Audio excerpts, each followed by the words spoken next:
तुम मेरे हो पार्ट 37। दोस्तों, इस कहानी को समझने के लिए इस कहानी का पिछला भाग चैनल पर जाकर जरूर देखें। चलिए कहानी को शुरू करते हैं। दोस्तों, कहानी का पाठ यह छोटा है लेकिन बहुत इंटरेस्टिंग है। इसकी वजह से क्या क्या नहीं किया, इस महाशय को क्या पता पैसे कैसे कमाए जाते हैं। आलोक सिन्हा बोलते हुए अंदर चले गए, पर आशुतोष फिर से उसी सोच में गुम हो गया। कहाँ जा रही हो रुकमनी? सुप्रिया से बोली, जो ऊपर की तरफ जा रही थी। वो भाभी को ना आशुतोष की फोटो दिखानी है, बस वही दिखाने जा रही थी। सुप्रिया खुश होते हुए बोली, कोई जरूरत नहीं है जाने की, चुपचाप बैठ जाओ, खासकर उसे तो बिल्कुल भी जरूरत नहीं है दिखाने की फोटो। रुकमनी जी बोली, पर मम्मी भाभी है, उनको तो पता होना चाहिए। सुप्रिया बोली, नहीं मतलब नहीं, वरना फोन मैं रख लूंगी। रुकमनी जी बोली, वैसे भी रात हो ही गई थी और फिर सुप्रिया और कुछ नहीं करना चाहती थी। वो जानती थी कि अगर कुछ भी बात हुई तो सब मेहर को ही ताने देने लगेंगे, तो वो भी चुप रह गई।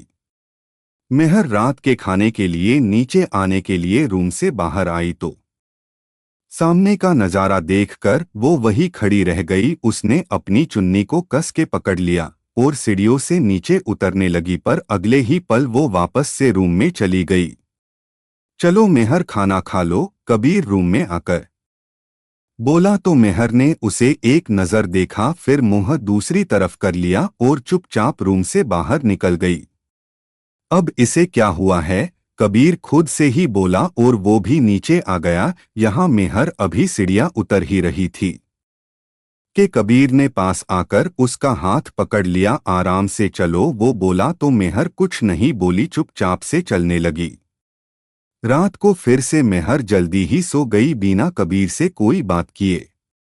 वही दूसरी तरफ इंस्पेक्टर शिंदे ने कबीर के कहे मुताबिक शाया और पिया को बंद कर लिया था। आज दूसरी रात थी, तभी इंस्पेक्टर शिंदे दो लड़कों को पकड़कर ले आया और उसे लॉकअप के सामने खड़ा करा, जिसमें पिया और शाया को रखा गया था। बोल, इनमें से कौन है वो जिसने तुम्हें उस घर में अटैक करने को बोला था?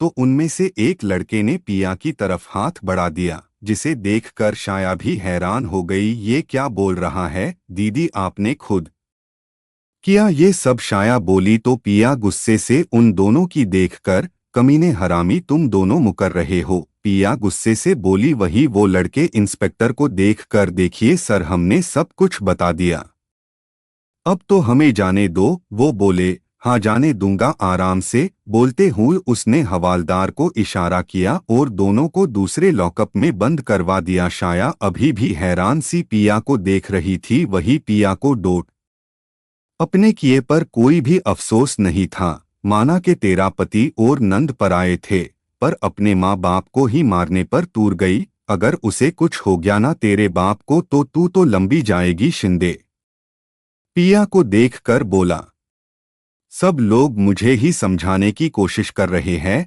कभी किसी ने उसे पूछा, किसी ने वो कहा थी कैसे थी, पर नहीं, मुझे ही समझा रहे हैं। पहले वो मेरा पति और फिर मेरे अपने माँ बाप। हाँ, नफरत है मुझे, उस मेहर से नफरत है।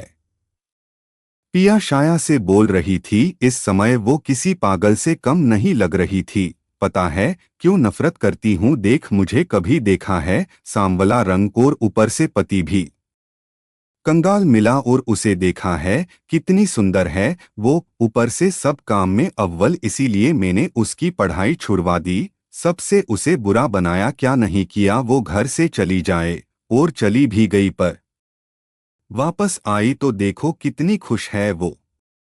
नहीं देख सकती उसे खुश में, वो खुश रह ही नहीं सकती। जब मैं खुश नहीं तो वह कैसे खुश रह सकती है?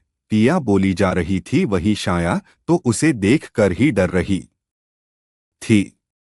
दीदी, ये आप क्या कह रही हो? शाया ने पिया के कंधे पर हाथ रखकर कहा। तो पिया एकदम से शाया के ऊपर झपट पड़ी। शाया खुद को बचाने की कोशिश करने उस लॉकअप में शैर शराबा मच सा गया था, जिसे सुनकर इंस्पेक्टर शिंदे वहां आया तो उन दोनों को जल्दी से अलग किया। पर इस बीच पिया ने शाया के चेहरे पर कई जगह नाखून लगा दिए थे, जिससे गहरे जख्म हो गए। ऐसे ही 2 दिन निकल गए।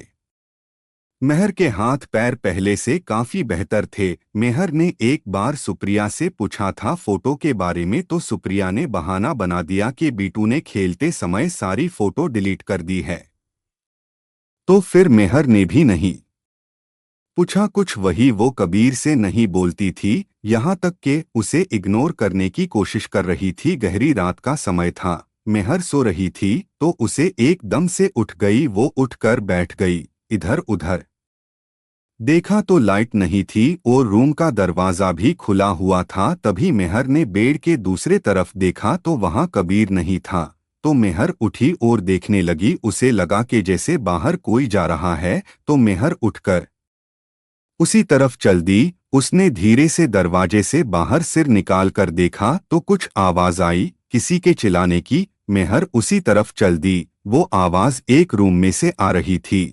मेहर ने जल्दी से उस रूम को डोट देखना चाहता कि तभी वो रूम खुल गया और उसमें से देविका बाहर आई। मेहर उसे देख रही थी। उसने जो कपड़े पहन रखे तो वो छुपाने का कम और जिस्म दिखाने काम ज्यादा कर रहे थे। मेहर उसके चेहरे को ही देख रही थी, जिस पर स्माइल थी और साथ ही उसके गाल लाल हो रखे थे। तभी कबीर बाहर आया, अपने कुर्ते के बटन लगाते हुए कि उसकी नजर मेहर पर चली गई, जो उसे ही देख रही थी। मेहर की आंखों में हैरानगी, दर्द सब एक साथ ही था। कबीर भी हैरान सा उसे ही देख रहा था कि तभी मेहर बिना कुछ कहे वहां से चली गई। कबीर तो बस देखता ही रह गया और वो मेहर के पीछे पीछे चलने लगा कि रुककर देविका के पास आकर वार्न कर रहा हूं, मेरे से दूर रहो वरना मारी जाओगी और मुझे कोई अफसोस भी नहीं होगा। कबीर ने ये सब बहुत ही गुस्से में बोला, जिसे सुनकर देविका एक पल के लिए पसीने पसीने हो गई थी। मेहर जल्दी से रूम में आई कि तभी उसका हाथ साइड में रखे फूलदान से जा लगा, तो जो जख्म सूखे हुए थे उनमें से फिर से खून निकलने लगा। मेहर पहले उस खून को देखती रही, फिर एकदम से वो बाथरूम की तरफ चली गई। कबीर जल्दी से रूम में आया कि लाइट भी आ गई और उसकी नजर फर्श पर पड़े खून की बूंदों पर चली गई, जिससे उसकी धड़कन जैसे थम सी गई। वो जल्दी से उन बूंदों का पीछा करते हुए चला तो बाथरूम से पानी चलने की आवाज आने लगी।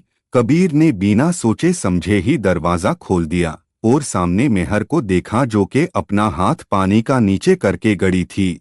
और अचानक दरवाजा खोलने से अब वो कबीर को ही देख रही थी। उसकी आंखें लाल हो रखी थी। ये क्या कर रही हो? कबीर एकदम से आगे आया और मेहर का हाथ पकड़कर बोला। जल्दी से पानी बंद किया और मेहर को बाहर लेकर आ गया। मेहर ने हाथ छुड़ाने की कोशिश की पर कबीर ने नहीं छोड़ा, उल्टा मेहर को ही गुस्से से देखने लगा।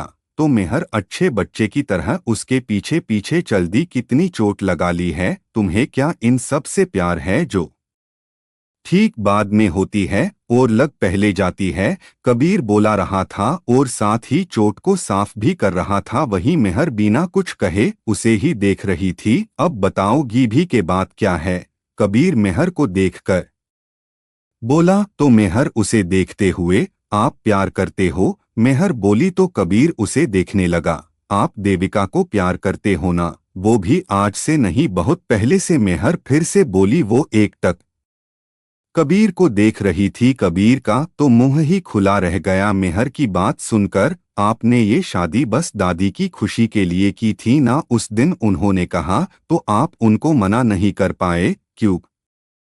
आप उनसे बहुत प्यार करते हो। मेहर फिर से बोली। तुम क्या बोल रही हो? मुझे कुछ समझ नहीं आ रहा। कबीर को अभी मेहर पर गुस्सा आ रहा था कि वो ये सब बोल भी कैसे सकती है, जब उसने सब बातें साफ साफ बता दी थी। 1 मिनट, तुम्हें किसने कहा मैं देविका को प्यार करता हूँ? कबीर मेहर से बोला। तो मेहर दूसरी तरफ देखने लगी। बस पता है, मेहर बोली। पर कैसे? कबीर बोला। मैंने कहा ना पता है मुझे। मेहर बोली। मेरी तरफ देखो, कबीर मेहर से बोला। पर मेहर ने उसे नहीं देखा। तो कबीर ने मेहर की ठूठी पकड़कर उसे अपनी तरफ घुमाया। मेहर की आंखें थी कि वो बस रोने ही वाली है। मेरी बात का जवाब दो, किसने बताया? कबीर बोला। वो भी गुस्से में था। वो बीटू के पास एक फोटो थी जो वो यहाँ ले आया था। मैंने उसे देखा था, जिसमें आप और देविका थे। मेहर बोली और चुप कर गई। अच्छा, और क्या देखा? कबीर बोला, कुछ नहीं, बस देविका बहुत सारी फोटो लेकर आई थी, उसी ने दिखाया था और बताया भी। मेहर बोली जा रही थी तो वही कबीर के चेहरे पर स्माइल आ रही थी। अच्छा, उसने बताया और तुमने मान लिया? कबीर बोला। नहीं, मैंने नहीं माना। मेहर बोली। तो फिर मुझसे बात क्यों नहीं कर रही थी? मुझे इग्नोर क्यों कर रही थी? कबीर बोला। नहीं, मैंने नहीं किया आपको इग्नोर, पर उसी रात सीढ़ियों पर आप उसे अपनी बाहों में झुला रहे थे। मेहर बोली। कबीर दिल ही दिल खुशी के मारे पागल हो रहा था। मतबल ये लड़की जो अभी कबीर के सामने है, उसे जलन हो रही है, प्यार करती है पर बोलेगी नहीं। अच्छा, मैं उसे अपनी बाहों में झुला रहा था कि वो झूल रही थी। कबीर बोला। तो मेहर ने कुछ नहीं कहा। उस दिन मैं ऊपर आ रहा था और मुझे नहीं पता था कि वो नीचे जा रही से मैं फोन देख रहा था, तो तभी वो मुझसे टकरा गई। जामे पर मैंने उसे हाथ तक नहीं लगाया। अगर तुमने ध्यान से देखा हो तो वो ही मेरे गले पड़ी हुई थी। कबीर बोला। तो मेहर उसे देखने लगी। ठीक है, मान ली आपकी बात, पर अभी जो देखा वो क्या था? मेहर बोली। अच्छा, वो? कबीर बोला और मेहर को देखने लगा। चलो तुम्हें लाइव करके बताता हूँ। कबीर बोला। मतलब? मेहर बोली। खड़ी हो जाओ। कबीर बोला। अब उसके दिमाग में कुछ तो चल रहा था। वही मेहर जो खुद के बारे में नहीं बता सकती, वो कबीर के बारे में कैसे बताती? मैंने कहा खड़ी हो जाओ। कबीर बोला। तो मेहर खड़ी हो गई। तो अब तुम मान लो कि तुम मैं हूं, मतलब इस समय तुम खुद को डोट कबीर चौहान समझो। कबीर बोला। तो मेहर अपनी आंखें बड़ी बड़ी करके देखने लगी। और मैं वो देविका? कबीर बोला। तो मेहर ने उसे घूरा। मतलब समझना है? कबीर बोला। पर उसे मजा आ रहा था मेहर के साथ। पहले ही उस ने कितने दिनों बाद बात की थी। तो मेहर ने हाँ में सिर हिला दिया। अब ये माने कि ये वो कमरा है, यहाँ अभी अभी तुम बाहर खड़ी थी। कबीर बेड को देखकर बोला। और तुम यहाँ खड़ी हो, वो बाहर है। कबीर बोला। तो मेहर, जिसे कुछ समझ नहीं आ रहा था, उसने फिर भी हाँ में सिर हिला दिया। मेहर बस हैरान सी थी। इस कहानी का अगला भाग देखने के लिए चैनल को सब्सक्राइब करें।